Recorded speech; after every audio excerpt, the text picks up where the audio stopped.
Tenemos la suerte de contar con el antropólogo Carlos Borges, que nos ha concedido su tiempo para hablarnos y comentarnos su publicación sobre el policultivo indígena de Talamanca y la conservación de la naturaleza. Para iniciar, me gustaría que Carlos nos cuente o se refiera, para presentación, de quién es Carlos Borges y cuál fue el origen o la motivación por investigar a nuestros indígenas. Muchísimas gracias, Helen, por la atención en esta entrevista.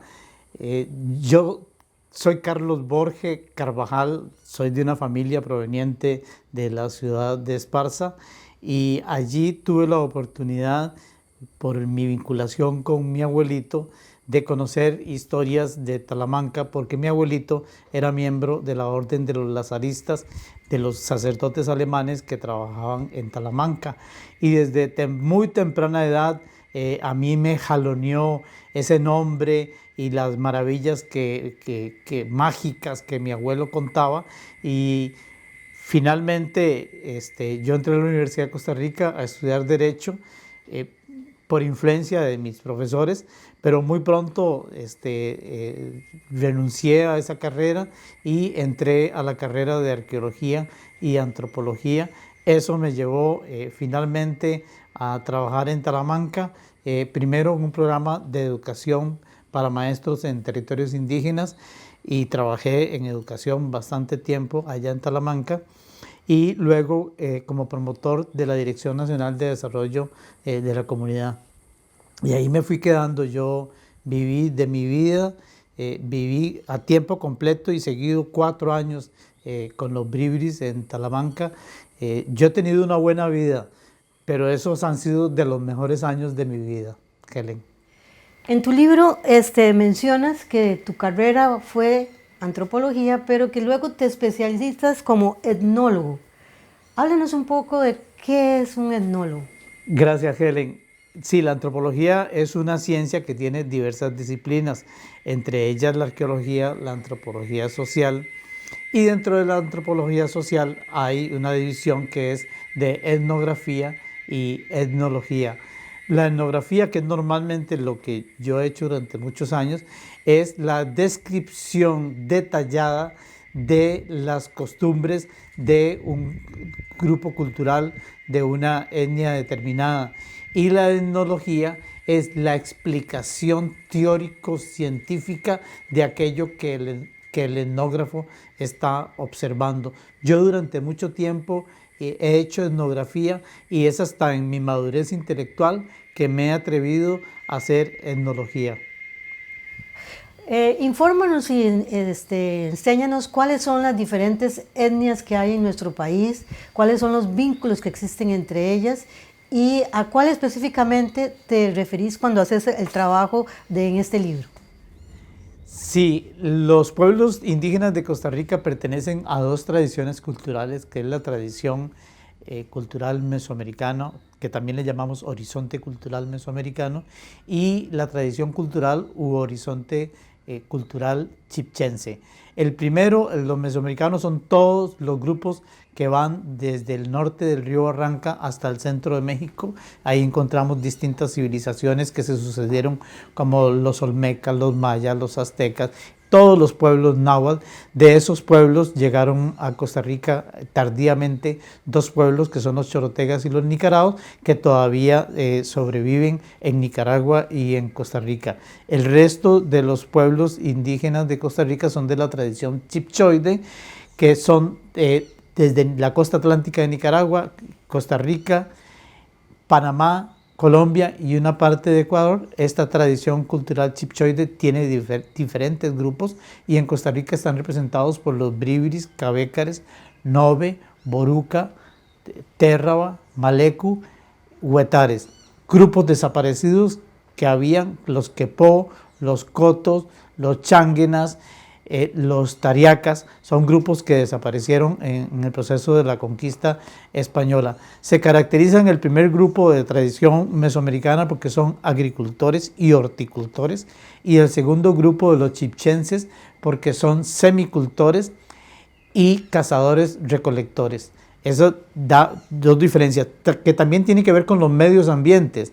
Los pueblos mesoamericanos están en altiplanos y en zonas costeras del corredor seco mesoamericano, y los pueblos chichenses son de bosques tropicales húmedos, lluviosos. Ok, iniciemos por el principio. Cuéntanos qué es un policultivo y cómo se crea, incluyendo cómo podemos relacionar nosotros, los agrónomos, un diseño productivo de un policultivo con la cosmovisión indígena. Sí, los policultivos indígenas de los bribris y cabécares, yo los he estudiado durante muchísimos años para entender la dinámica que existe entre estos sistemas y los bosques de la cordillera de Talamanca, que han sido mi interés primordial en cuanto a aportar a la conservación de estos bosques. Yo descubrí que los sistemas de policultivo tenían una fuerte relación en las áreas de amortiguamiento con la conservación de los bosques de la cordillera de Talamanca, y por eso me dediqué a estudiarlos. Los sistemas de policultivo son una adaptación cultural a un medio ambiente específico. Vamos a ver, las tierras del Caribe sur de Costa Rica y del Pacífico sur de Costa Rica son tierras de bosques tropicales con alta fragilidad. Si nos vamos a, digámosle, a la superficie agrícola útil en términos agronómicos de esas tierras, es muy baja. Puede, digámosle, en 10.000 hectáreas usted se puede encontrar una superficie agrícola útil tal vez de un 10-15%. Pero si usted trabaja en sistemas de policultivo, esa superficie agrícola útil va a aumentar porque es una adaptación. Los suelos en el Caribe, por ejemplo, no se pueden roturar, porque muy rápidamente a 1 metro de suelo está ya la capa rocosa de los lechos fluviales. Son suelos sumamente frágiles, no son tan ricos, son muy ácidos, y hay permanentemente inundaciones y otros eventos naturales. Entonces los sistemas de policultivo son adaptaciones muy especializadas a este tipo de ecosistema de bosque tropical húmedo. Podemos hablar más adelante en detalle de los sistemas y cómo se conforman. Leyendo tu libro me entró una reflexión que quisiera que vos me la aclares. ¿En qué se diferencia un policultivo de uno de aquellos solares de nuestros abuelos? Sí, Ellen, los sistemas de policultivo tienen en primer lugar el origen que les acabo de decir, que es una adaptación a un ecosistema específico.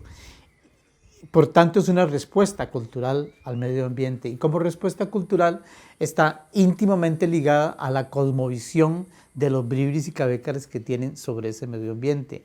En esta cosmovisión es importante que los bribris y cabécares observan a los bosques y a la naturaleza como un otro cultural, a veces hasta como un enemigo, a veces como el contrario, con el que entonces hay que tener mucho equilibrio, y es un equilibrio dinámico que se da. Entonces la cosmovisión bribri plantea que los sistemas de policultivo son de alguna u otra manera una imitación del bosque, de ese otro cultural, y ayuda a mantener este equilibrio dinámico con la naturaleza. Los pueblos bribris y cabécares son muy parecidos al resto de pueblos que habitaron en el Valle Central, a los huetares, muy emparentados. Posiblemente los huetares tenían sistemas de policultivo muy parecidos a los actuales de los bribris y cabécares, con cacao, musáceas, palmeras, etcétera, etcétera. Más de 120 especies que hay en un sistema de policultivo.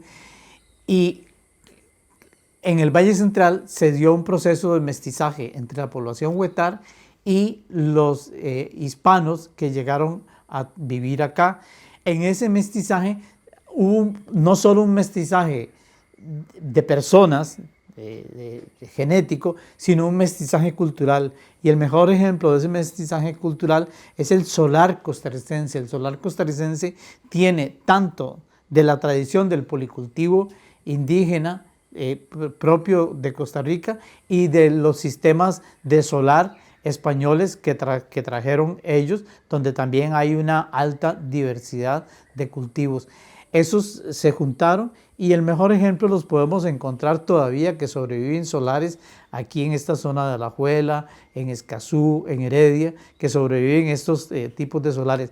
En Guanacaste también existen esos solares, le llamamos chagüite y es precisamente otro sistema de policultivo. Pero aquí es donde se encuentran las dos tradiciones, la indígena costarricense y la española, la podemos ver claramente en el solar costarricense del Valle Central.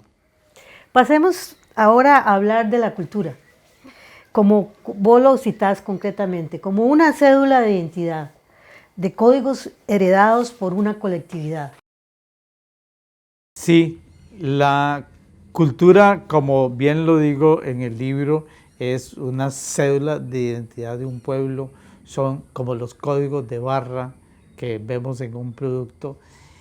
Y la cultura tiene lo que llamamos también matrices primarias, son las partes más íntimas, los chips más íntimos de una cultura. Y las culturas responden a tres factores fundamentalmente, son la respuesta a tres factores. Uno, a la relación de los seres sociales entre sí en una comunidad. Dos, a la relación de esos seres sociales de esa comunidad con otras comunidades que pueden ser extranjeros. Y tres, la relación de esa comunidad con el medio ambiente y los modos de vida que se montan para explotar y aprovechar los recursos del medio ambiente. La cultura de una u otra manera tiene determinantes en relación con la naturaleza y los procesos civilizatorios son precisamente las estrategias de los diversos pueblos para poder vivir mejor. Es así que se montan los distintos procesos civilizatorios. Las civilizaciones también se califican culturalmente por su relación o más cercana o más lejana con la naturaleza. Las más lejanas son las grandes ciudades, pero siempre las grandes ciudades dependen de una u otra manera de los recursos naturales que ofrece precisamente la naturaleza. La cultura es pues una respuesta a todas estas condicionantes que tiene el ser humano en su vida, en sociedad. Y aquí hay que ser recalcar muy fuerte, es que el ser humano vive en sociedad y eso es lo que lo diferencia de otros animales que no están en el género, en la familia de los primates, porque los demás primates también tienen vida en sociedad. En el libro aparece esta anotación: una naturaleza específica promueve una cultura particular. ¿Podrías profundizar un poquito en esta reflexión? Sí, claro que sí. La cultura brinda respuestas estratégicas al medio ambiente para que la sociedad pueda sobrevivir biológicamente y culturalmente. Un ejemplo lo tenemos en el corredor seco centroamericano, que va precisamente desde el río Arranca hasta Chiapas. Tenemos esta región muy seca, con zonas semiáridas, a veces áridas, e incluso zonas casi desérticas.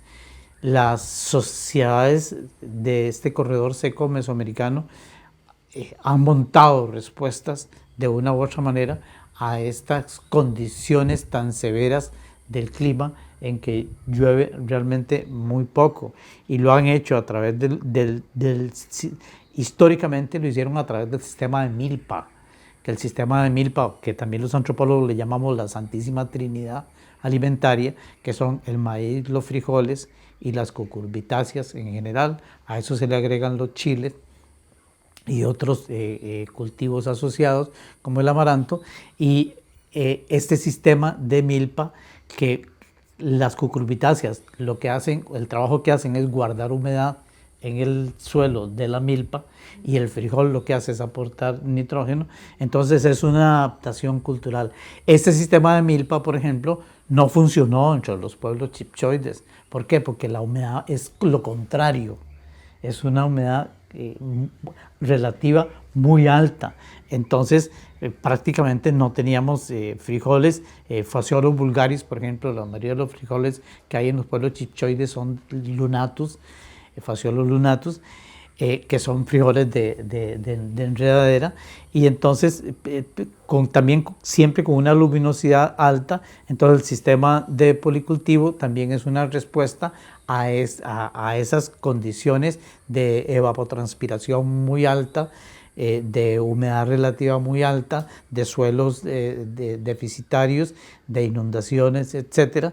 Entonces la cultura monta distintos sistemas de cultivo de acuerdo a las condicionantes estructurales y coyunturales que generan los sistemas ecológicos naturales.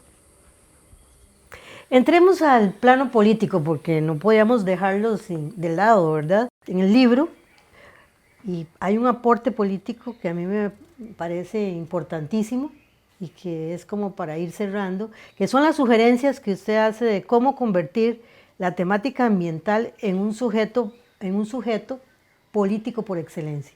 Hay varias dimensiones en la respuesta que te voy a ofrecer sobre el tema.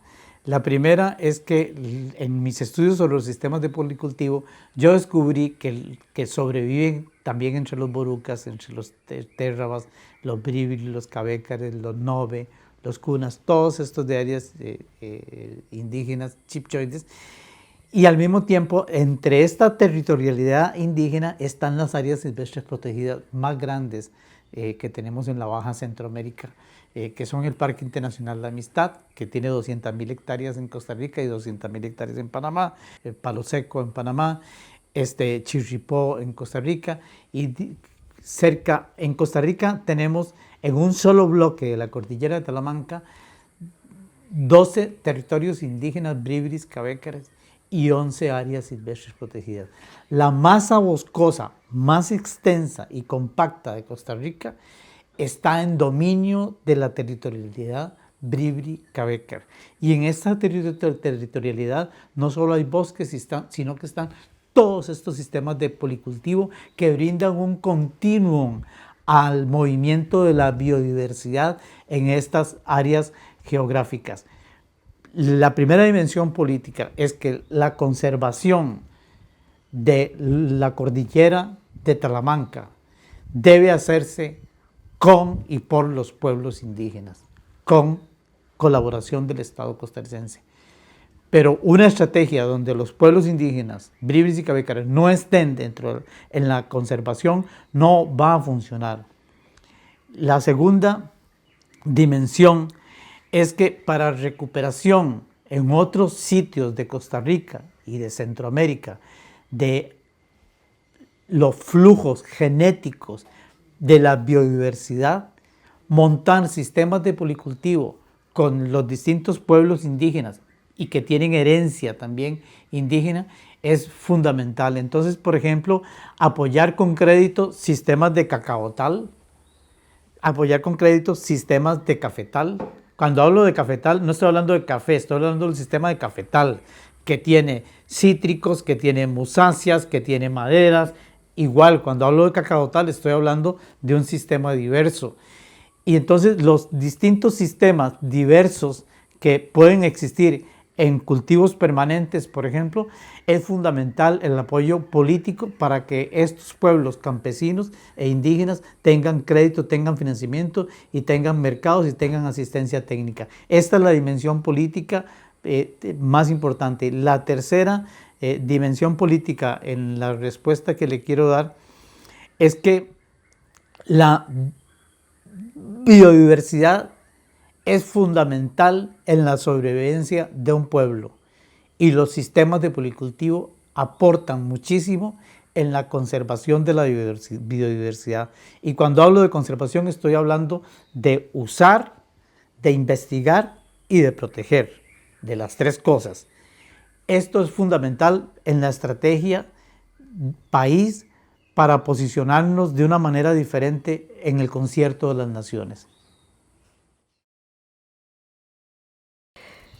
Hablemos de las funciones ecológicas de la agricultura propia de los indígenas. para un agrónomo es importante conocer cómo se maneja la energía y la sanidad en un sistema sin agroquímicos. Es muy importante, en primer lugar, dejar claro que los sistemas de policultivo, que le llamamos en Bribri y en Cabecar Sconwag, son sistemas que encajan dentro de la teoría agronómica llama permacultura. Encajan perfectamente. Son finalmente, aunque haya cultivos temporales y anuales dentro del sistema, al final el sistema es permanente. Tiene más de 120 especies vegetales identificadas, muchos animales también, y todas estas especies vegetales cumplen una función ecológica en el sistema. El sistema de policultivo tiene composición, estructura y funcionalidad. La composición es de alta diversidad en plantas y en animales también, en fauna de todo tipo. La estructura se asemeja a la estructura de un bosque. Un sistema de policultivo tradicional, Sconwag, Bribri, Cabecar, tiene 5 estratos, igual que un bosque tropical. Y en la funcionalidad cumple funciones muy parecidas a los bosques, pero bastante parecidas. Solo que las salidas alimentarias y comerciales son mucho más altas que las que ofrece un bosque, porque hay una intervención humana para provocar aquellas salidas comerciales y aquellas salidas de autoconsumo. En el sistema, diversos cultivos y diversos elementos faunísticos cumplen funciones. Por ejemplo, para no ir muy largo en la respuesta, se cultiva mucho una guava que tiene muy poca salida comercial, una inga que se llama gualoba, creo que le llaman. Es una vaina larga, tiene muy poca salida comercial. ¿Por qué se cultiva tanto en los sistemas de policultivo? Porque es un atractivo para ardillas, para que la ardilla no se coma los bananos, no se coma los plátanos, no se coma otras frutas. La ardilla prefiere comer la guava, entonces es un distractor. O por ejemplo, a veces tenemos en Talamanca, tenemos en los sistemas de policultivo árboles de aguacate, y usted ve que son aguacates muy pequeños, muy mechudos por dentro, no son de buena calidad. Y entonces uno se pregunta, ¿por qué si no son de buena calidad, por qué los siembran? Bueno, porque el aguacate está cumpliendo una función de fungicida en el sistema. Igual tienen esos enormes árboles de jabillo, que se me olvida el nombre científico en este momento, y el jabillo igual cumple una función fungicida en el sistema. Y así vamos a ver, cada elemento que hay de fauna y de flora está cumpliendo una función general en el sistema. Recuerdo nada más para agregar, por ejemplo, la hoja santa, que se conoce mucho en México, aquí en el Caribe le llamamos cowfoot, y en Bribri se llama crocro. Es una hoja, una piperácea. Esa piperácea tiene múltiples funciones en un sistema. Entonces, cualquier persona de afuera dice, ¿por qué no chapean cuando no se corta? Porque está manteniendo 3 cosas: reduciendo el tamaño de la gota de la lluvia para que no cause erosión. Lo segundo, porque está produciendo humedad en el suelo, conservando la humedad en el suelo. Las épocas secas en Talamanca son rudas, son de un mes, pero son rudas, y como los suelos son franco-arenosos, se secan muy rápido. Entonces la hoja mantiene humedad. Y lo tercero, porque la hoja tiene múltiples usos, entre ellos el papel higiénico, que fue lo que más me asombró cuando llegué por primera vez. A mí se me olvidó que había que llevar papel higiénico y no había en ningún lado, porque cuando yo llegué no había pulperías en ningún lado. Hace 40 años que le estoy hablando de eso, y a mí el crocro me salvó en ese sentido. Entonces, todos los elementos tienen una funcionalidad dentro del sistema. Puede ser, Helen, que el sistema sea poco productivo en un producto, en banano, o en cacao, o en plátano. Pero la producción general y la productividad general es muy alta. Y si usted prorratea en el tiempo el manejo de los costos por no uso de agroquímicos, porque no se usan los agroquímicos, al final usted se va a dar cuenta que el sistema es más rentable que un sistema de monocultivo en musáceas, por ejemplo. Talamanca es el principal productor de banano orgánico del país y la rentabilidad que tienen es porque está en un sistema de policultivo. Si estuviese en un sistema de monocultivo, no sería para nada rentable para los indígenas. Hablemos de la presión económica y del mercado. La salida comercial, el crear mercado a los bienes de uso y de cambio en un policultivo. Eso de conservar ganando dinero, ¿cómo se puede lograr? Sí, Helen, yo en diversos artículos en este libro y en otros trabajos que he hecho al respecto, planteo uno que es necesario absolutamente para la conservación de la naturaleza, preservar, multiplicar, fortalecer los sistemas de policultivo. Y planteo que para ello la economía es fundamental. O sea, los bienes y servicios tienen lo que llamamos valores de cambio, valores de uso y valores simbólicos. En este caso, el policultivo tiene valores simbólicos muy importantes relacionados con la cosmovisión Bribri-Becker. Tiene valores de uso que ya los hemos comentado, distintos usos que se le da a los sistemas con autoconsumo, y valores de cambio que por ahora han sido el banano, el plátano, el cacao, los cítricos, algunos raíces y tubérculos que tienen valores de mercado que están dentro de esa plataforma comercial de los sistemas de policultivo. Otro elemento muy importante que yo he venido impulsando es que los sistemas de policultivo entren dentro del sistema de pago por servicios ambientales o pago por servicios ecosistémicos en este país.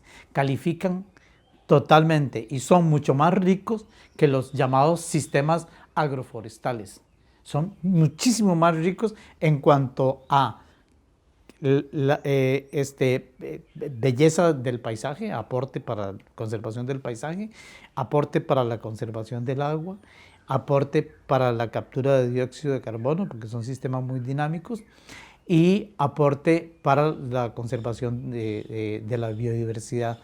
Entonces, estos sistemas de policultivo, para extenderlos en el país, no solo entre los pueblos indígenas, sino entre los pueblos campesinos, requiere de que les demos un valor por medio del pago por servicios ambientales. Y también es importante, y eso se está desarrollando, y esta pandemia ha sido muy importante en ese sentido, la gente ha querido alimentarse mejor y está resultando que los mejores alimentos vienen de sistemas de policultivo. Entonces, los productores cacaoteros de Talamanca están dejando de vender cacao en bellota o en semilla para venderlo en pasta, en tanelas, y fácilmente usted le hace un pedido a alguna organización de chocolateros de Talamanca y se la mandan por correo. Al siguiente día o 2 días más tarde les llega el paquete por correos de chocolates, y así está sucediendo con los cafetaleros y está sucediendo con otros productos de sistemas de policultivo. Los sistemas de policultivo tienen la virtud que producen alimentos de muchísima más calidad porque no hay contaminación ni contaminación cruzada, porque lo que tienen alrededor son bosques. Bueno, para finalizar, no queda más que hacer un agradecimiento a la Oficina de Comunicación de la Universidad Nacional, a Laura y a Joaquín, que nos están ayudando y que siempre ha colaborado con los proyectos de la Facultad de las Ciencias de la Tierra y el Mar. Y aprovecho también para mandar una felicitación a nuestro rector y a su gabinete por la lucha que está dando en defensa de la universidad y de nuestra autonomía. Insto a Borges para que nos haga una información final acerca de dónde nuestros estudiantes pueden conseguir el libro. Gracias, Helen. Este libro se produjo gracias, en primer lugar, a The Nature Conservancy, TNC, que financió la investigación que se realizó durante varios meses, gracias al financiamiento de la Fundación Charles Darwin, que apoyó la edición magistralmente lograda por lo que otrora fue el INVIO, Fabio Carballo, Esteban Ocampo, dos grandes editores a los cuales realmente les agradezco por el amor, la pasión y el cariño que pusieron en esta publicación. Esta publicación está disponible absolutamente gratis en internet, ahí la pueden encontrar. Creo el nombre es un poquillo largo, pero más o menos la pueden encontrar. Sistemas de Policultivo, Carlos Borge, así la van a encontrar en internet, está gratis. Es una edición realmente bellísima, yo estoy muy orgulloso de este trabajo. También yo tengo otros libros que pueden buscar en librerías de la UNED. Tengo Cultura y Conservación en la Talamanca Indígena, tengo también La Talamanca en la Encrucijada. Recientemente también publiqué Génesis de los Territorios Indígenas de Costa Rica.